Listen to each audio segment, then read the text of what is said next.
좋은 날입니다. 4월 19일 GT 묵상에 함께 하신 여러분 환영하고 축복합니다. 오늘은 레위기 9장 1절부터 6절까지 말씀으로 대제사장 아론의 첫 제사라는 제목으로 하나님 말씀 나누겠습니다. 먼저 본문 말씀 읽어봅니다. 제 9장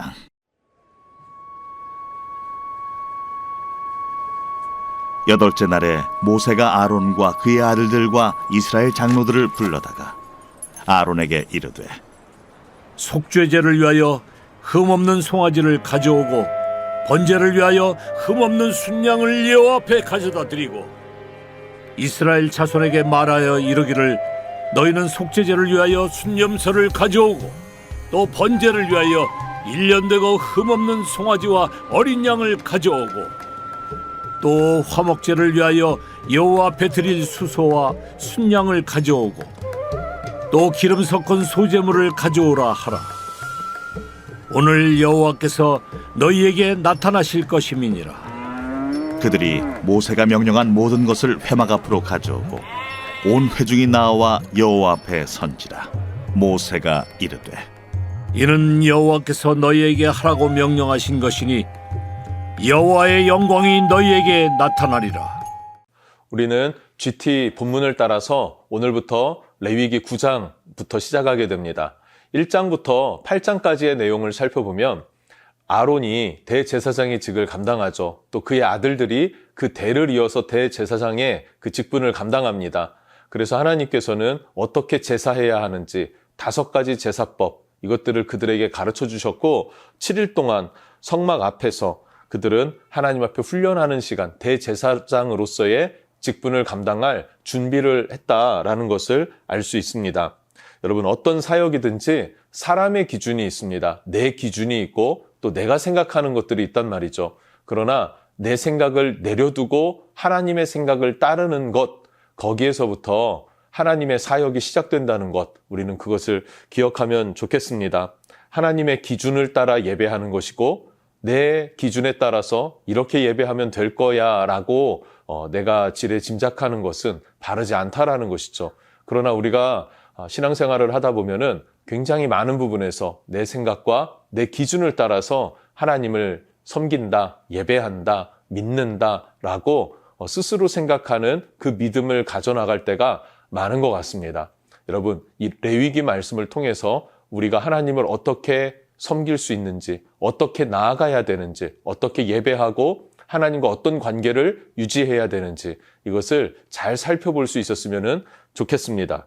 네, 오늘 본문 말씀 1절과 2절 말씀은 아론의 제사로 시작이 되어집니다. 아론이 제사장이 되었습니다. 그리고 이제는 연습도 훈련도 마무리되었고 본격적으로 현장에 들어가는 그 상황이 된 것이죠. 그 첫 제사, 어떤 제사였을까 하는 것입니다.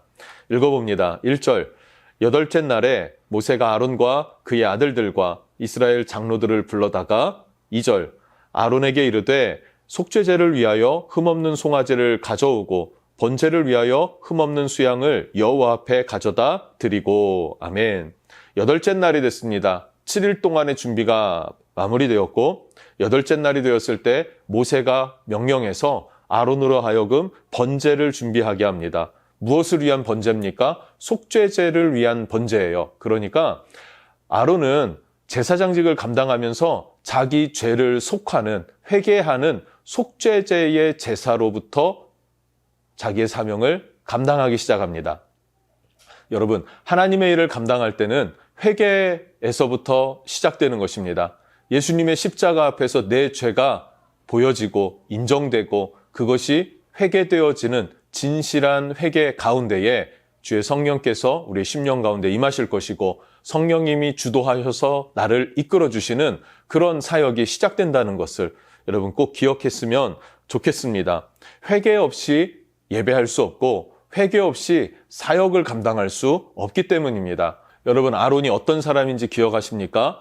출애굽기 32장을 보면 모세는 하나님께로 올라가죠. 산 깊은 곳으로 들어갔습니다. 하나님과의 깊은 교제와 만남 가운데 거하였고 하나님이 주시는 두 돌판, 10계명, 그리고 성막을 어떻게 지어야 하는지 그 굉장히 디테일한 것까지 하나님과 친밀히 교제했습니다. 그리고 나누었습니다.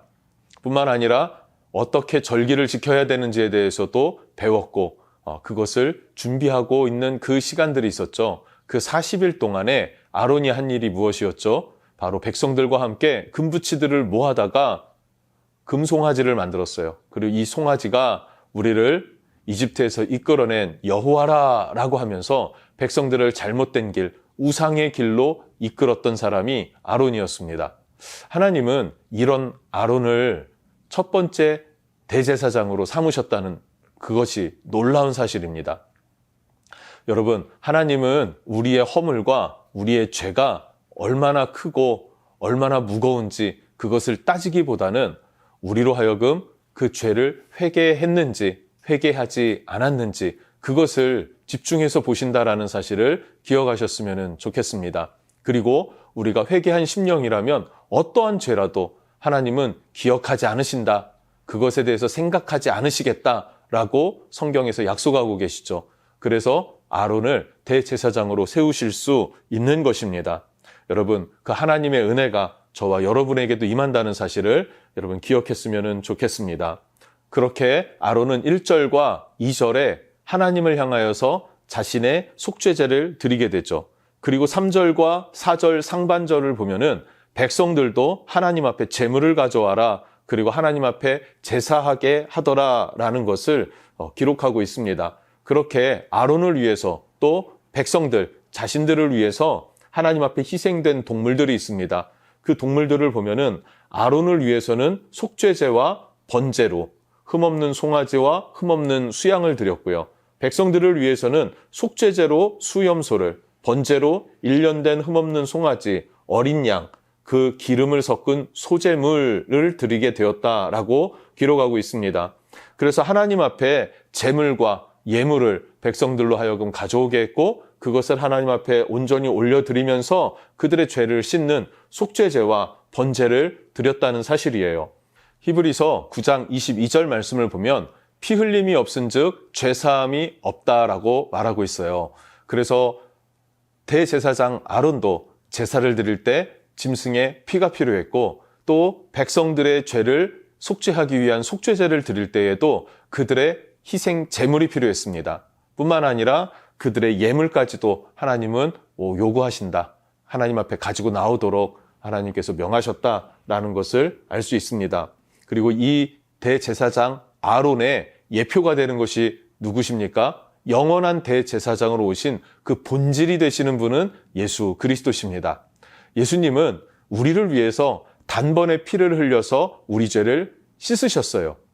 아론은 짐승의 피를 대신했지만 예수님은 자기의 피로 우리의 죄를 씻었기 때문에 단번에 우리의 모든 죄를 속량하셨다라고 성경은 말하고 있습니다. 그래서 우리는 짐승의 제사를 드리지 않아도 됩니다. 왜냐하면 예수님이 온전히 모든 죄를 씻으셨기 때문에 그렇습니다. 이것을 믿으시기를 주님 이름으로 축복합니다. 그래서 우리는 그 은혜로 말미암아 제사가 아닌 예배를 드리죠.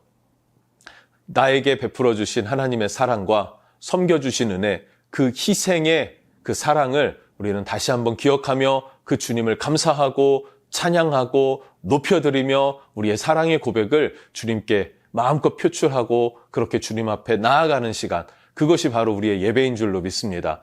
우리 예배의 본질이 무엇인지 구약에서부터 그 제사로 인한 예배로 이어지는 그 모든 하나님이 주신 그 본질적인 마음가짐과 의미들을 오늘 말씀을 통해서 다시 한번 생각해보고 묵상하면서 바른 예배로 우리의 삶을 세워갈 수 있기를 주님의 이름으로 축복합니다.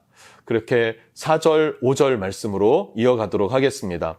4절 하반절부터인데요. 오늘 여호와께서 너희에게 나타나실 것임이라 하매 5절 그들이 모세가 명령한 모든 것을 회막 앞으로 가져오고 온 회중이 나와 여호와 앞에 선지라. 6절 모세가 이르되 이는 여호와께서 너희에게 하라고 명령하신 것이니 여호와의 영광이 너희에게 나타나리라. 아멘. 네, 4절 하반절에 뭐라고 합니까? 여호와께서 너희에게 나타나실 것이라. 마지막 6절 마지막에도 하나님이 명하신 그 예배로 나아갈 때 여호와의 영광이 너희에게 나타나리라.